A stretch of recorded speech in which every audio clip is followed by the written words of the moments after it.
welcome to Coffee Chat with me, Jody Misiak. Grab your coffee, your tea, and come chat with me today.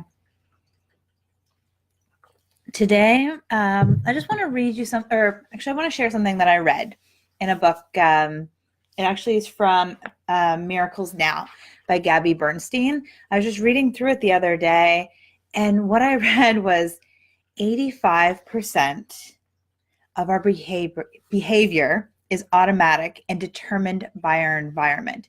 85% of our behavior is automatic and affected by our environment. So let's talk environment, shall we? Now, I know for me, our house has been a little crazy because, well, one, I work from home, and I got kids, and life happens, and we kind of put cleaning a little bit on the lower of our to-do list. When our son wasn't sleeping through the night, which luckily we're coming I think it's about a year. So yay.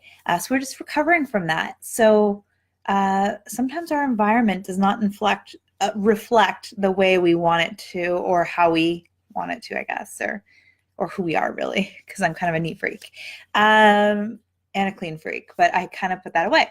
Anyways, so your environment might not be what you want it to be. So that's your home. But then you also have work if you work outside of the home.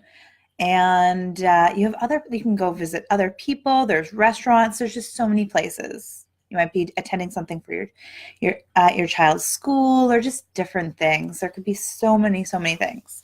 So we can't always change our environment, or at least not right away. But there are ways that we can kind of just make little shifts, especially say if it's work, or even in your house. Say you don't have the time or energy right now to change your environment. Or here in Canada, we've had some crazy weather, and I think even in the States, the weather has been a little different this year, and environment outside can also play a factor. We had a lot of ice this year. So when we want to go play outside, it was actually unsafe to play because the snow was just a sheet of ice. So a lot of things can play a factor. So I really want to dive into this today and share some cool ways, or some ways that have helped change my environment without physically changing my environment. So the first one is mindset. I talk about this a lot because it really is true. It's really changing our perspective. So instead of looking at it as oh, there's a million things I need to change, or I don't like where I am, or, you're focusing on the negative aspects of where you are right now. Or even for me, I really can't stand noise at night. So it's really dealing with the noise when my husband's trying to do the dishes, or something that is loud.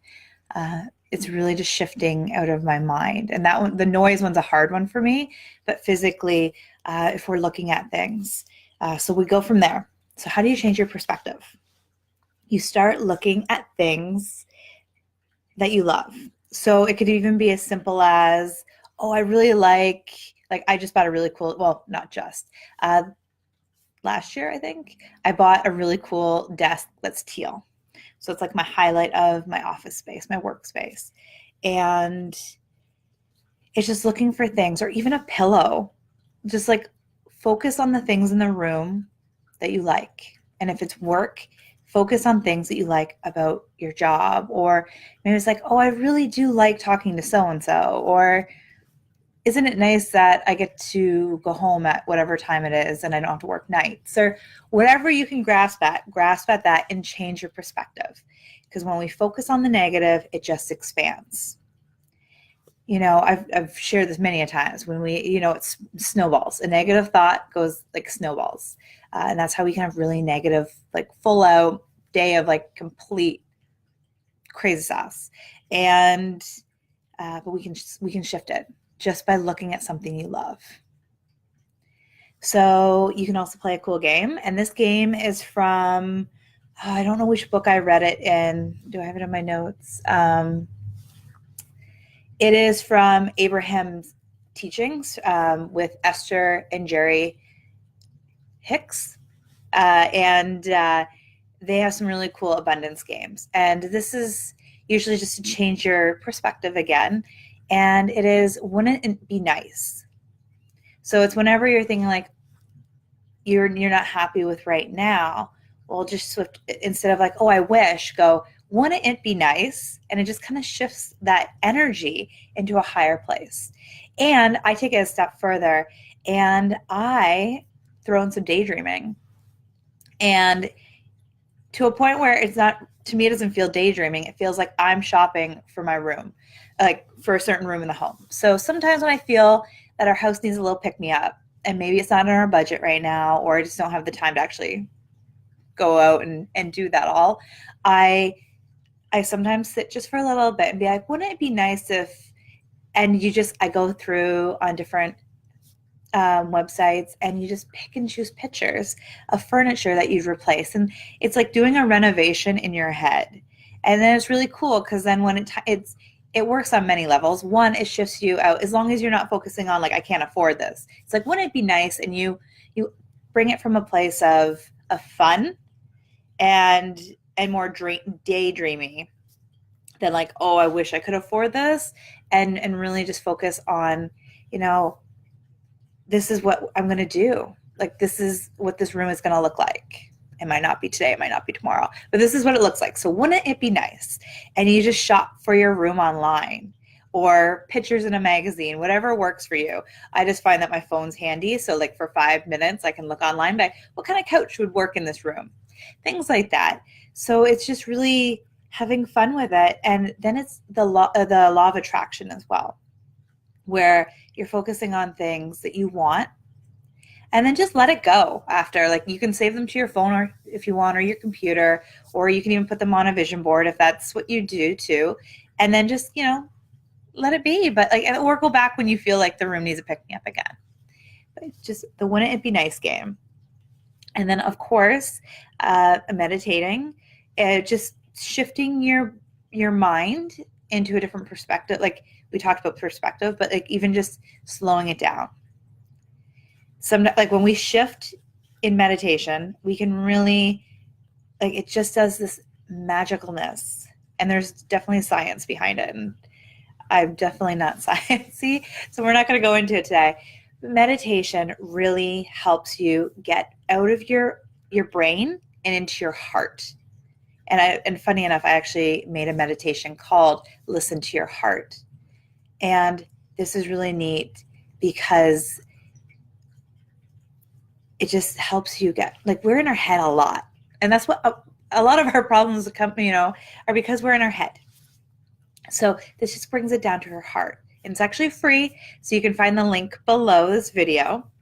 And it's just a simple, slow down, shift gears, and helps you kind of get, change your environment. Now, this one's a tricky one if you're at work. For me, when I was having a hard time in my environment, when I was working in a warehouse, I would take washroom breaks. And I just go and I do breathing techniques. So a really cool one is breathe in for 4, breathe in through your nose for 4, hold for 4, and then exhale through your mouth for 4 counts. And you can just do that for a couple minutes. And that really helps. But even for me, I would just go to the bathroom. I'd sit, I didn't have to go, but I just sit, and because it was a standing job, and I just sat there and I was just mindful. I'd breathe. And a lot of the time I actually had affirmations. And so that would help me change my environment. And then I'd always come out feeling a little bit more refreshed. I have a little bit more energy to kind of deal with my situations. So sometimes you just need to step away from the environment for a minute, change it up a little, change gears, do a little breathing, and then come back. And that can be for anywhere. It can be in a restaurant. If it's too loud, like just excuse yourself for a minute. It can be a bathroom. Sometimes there's music still playing there, but it could be outside. Whatever it is that's triggering you in the environment or that you just don't like, just really just take a moment to step out. Check in with yourself. What is it that's bothering you? If like you're finding yourself agitated, why are you finding yourself agitated? Just step out for a minute. Or if it's even when you're dealing with somebody in your environment. So breathe it out. And then for home, for again, we're going to go back to the home because a lot of the time, like we sleep at our home, you know, you want our homes to feel good, right? It's like our a little sanctuary. And so what I find is, and I've kind of talked about it a little bit, where it's like find a pillow, or, you know, I got a desk that's teal, something fun and exciting. And what I did actually too is, because this winter has been kind of dull, I just found, and I work from home, so I see my house like way more than one should probably. Um, I do need to get creative sometimes. So I was feeling like our bedroom could use a little pick me up, a little facelift, but without like going crazy and redoing the whole room or putting, you know, a new layer of paint on. I got a new duvet cover, and it was just like a big splash of color, and it just that little shift just brings it out. And I know one other time I put like throw pillows on it, just to kind of change it. It has, I have a really cool inspiration sayings on some of them. So every so often, just changing things up a little bit.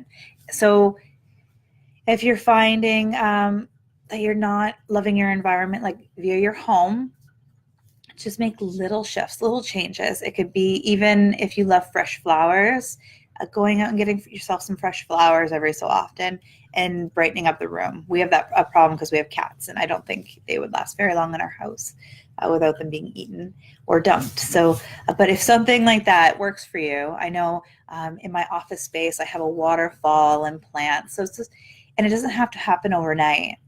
It's just pick one little thing, or, you know, pick one little area. I know one time I had my kids help me organize a room in the house for a meditation quiet spot, where my daughter has this little magic rock, and she has this jar of glitter where it's a mindful jar. She turns it and she looks at it and just is present. And it's just where they can be in a quiet space, possibly pull up a book or whatever. So you can do that too.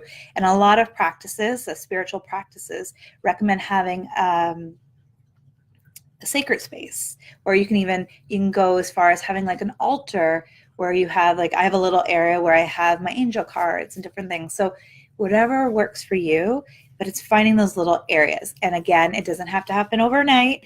You can literally take 5-10 minutes and brighten up a space without spending any money and very little time. It's just shifting little things and doing that. So remember, your environment can affect 85% of your behavior.